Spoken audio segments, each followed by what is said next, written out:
Hi everyone, Mr Bristow here and welcome to Ezra update number 8. Hope this video finds you all safe and well. Apologies for having a cap on and a cap on indoors.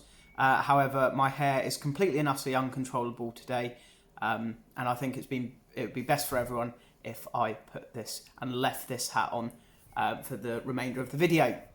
So what have I been up to this week? Well, I managed to speak to a record number of you on Friday with our phone calls, which was lovely to catch up with all the great things that you've been doing over half term, and hopefully you get to see that in the video that we're doing now. I went into school to teach my bubble of year 6 children on Wednesday and Thursday. I had 6 out of the 10 children turn up, and although it was a little bit weird to be back in school in different sort of circumstances, they were all amazing. And we had a really fun time. So I'm going to sort of now drop to something that I filmed for you at school just to show you what our classroom looks like. So while I'm in school, I thought I'd show you our classroom and give you a little tour to show you what it looks like at the moment. So as you can see, lots of things have been taken out. My desk is actually clear for once, which is good for my desk. And the room has been set up for 10 children, all spaced out. You'll see and you'll notice that we've still got our bar models on the wall and our Nowhere Emporium writing. I couldn't bring myself to take it off. It's a nice memory. But excitingly, for maybe when we all come back, we've got a new computer in the room. So hopefully we'll be able to spend some time before the end of the year using that in class.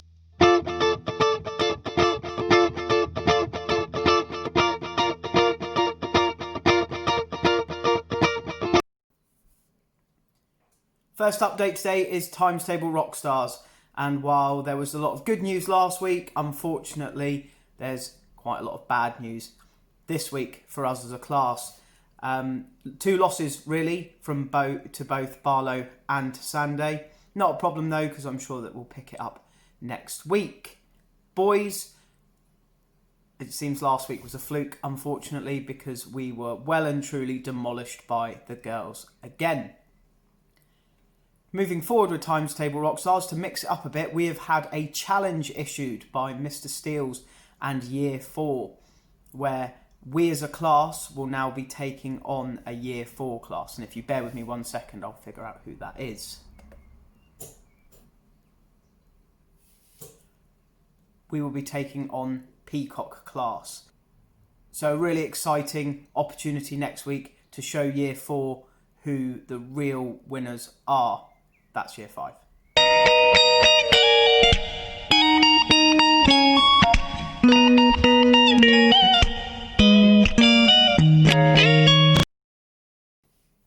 So, on to the stuff that you sent in this week. And as you can see, I've shrunk myself down and I've blown up a picture of our Ezra music notes wall that we did all the way back, actually almost this time last year on Move Up Day. And I thought it'd be really cool to present your work on this background today. So let's move on to who I heard from first. First, I heard from Naomi, and I had 2 pictures this week from Naomi.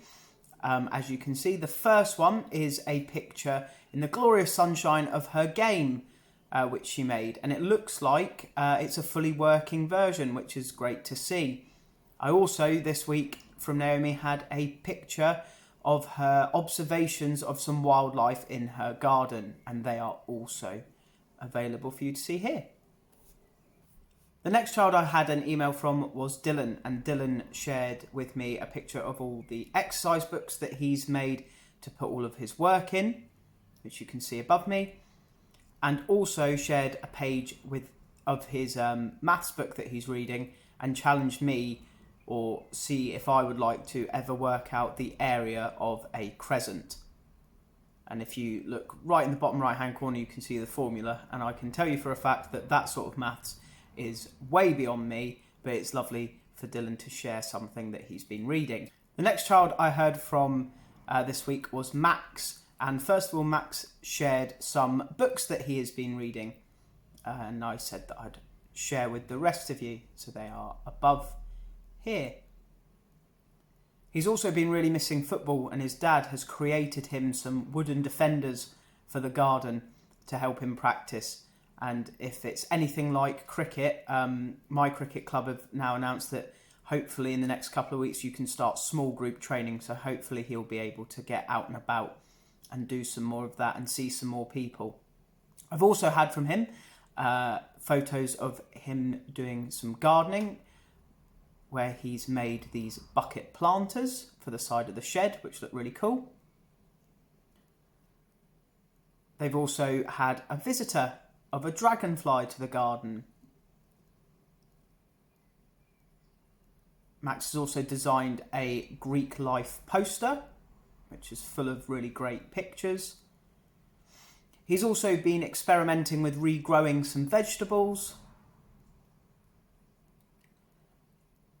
And most interestingly, out of some flower pots, he and his family made some tandoor ovens and made some naan breads and cooked some chicken in them, which is a really, really cool idea and certainly something a little bit different.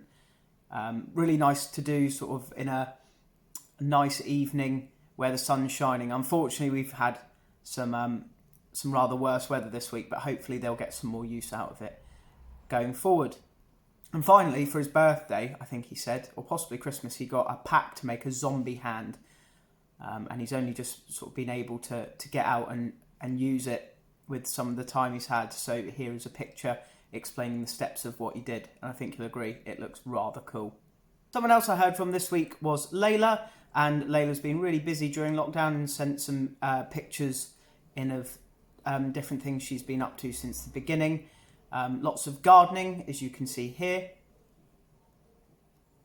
And also a really cool rainbow design colouring in the bricks of her house. So lovely to have an update from Layla. The next child I heard from was Olivia, and Olivia has been super busy again.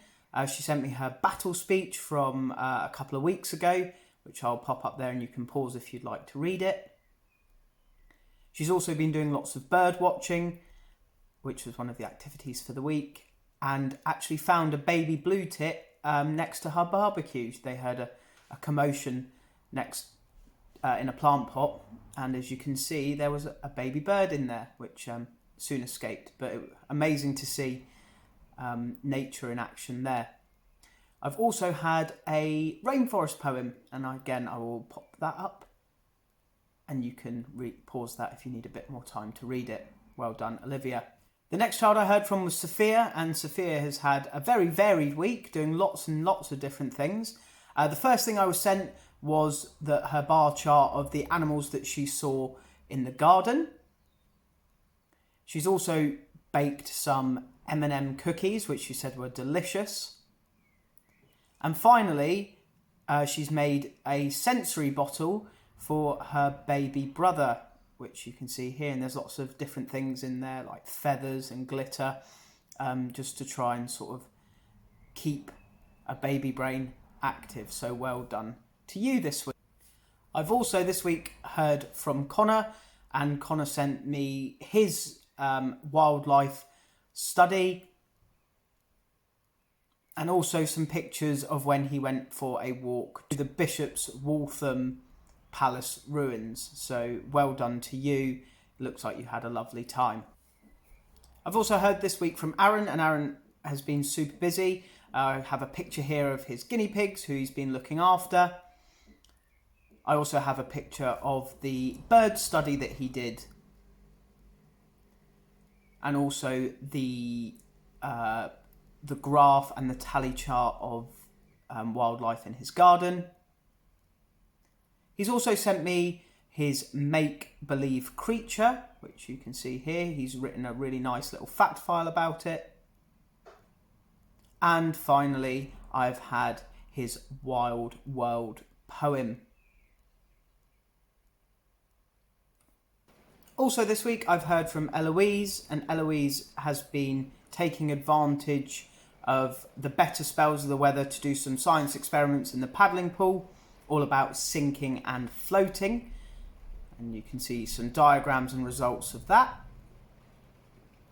She's also turned her creative mind to making those iron-on bead displays. And again, I'll reiterate, I think you should definitely start a little shop. I'm sure people would be more than willing to buy those as like little tea or coffee coasters. I think they'd be really, really good for that. This week from Lena, I have had 2 pieces of work. First of all, her drawing and study of a bird in her garden scene. And also some information on her make-believe animals. So well done for getting those in, Lena. And finally this week, I heard from Verity. First of all, she let me know that she has been practicing her skipping and sent a video in of that. So I will play that for you now.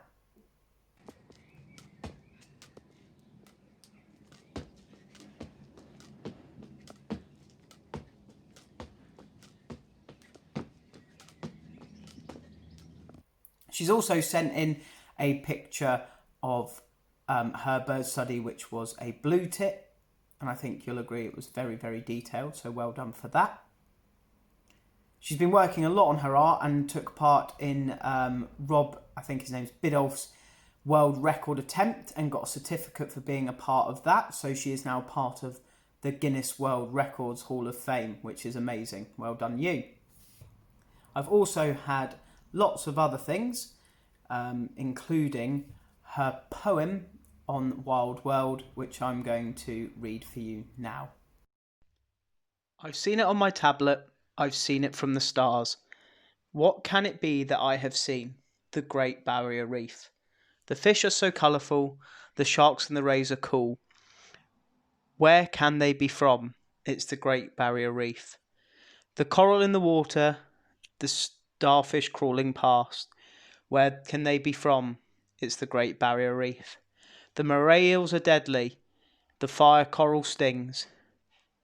They all live in the ocean, in the Great Barrier Reef. It's fragile and it's precious, so we must not chuck out all our rubbish and our gas that pollute and harm our waterways, also one called the Great Barrier Reef. If we want to show our children, we need to keep it safe, so please think about it carefully. The Great Barrier Reef. So a great week hearing from lots more of you and speaking to almost everyone on the phone. This week will be exactly the same. I'll be responding to emails Monday to Thursday, so if you have anything to share or any questions, please get in touch. Then Friday morning I will be doing all my phone calls, and Friday afternoon I will be making a video for the following Monday.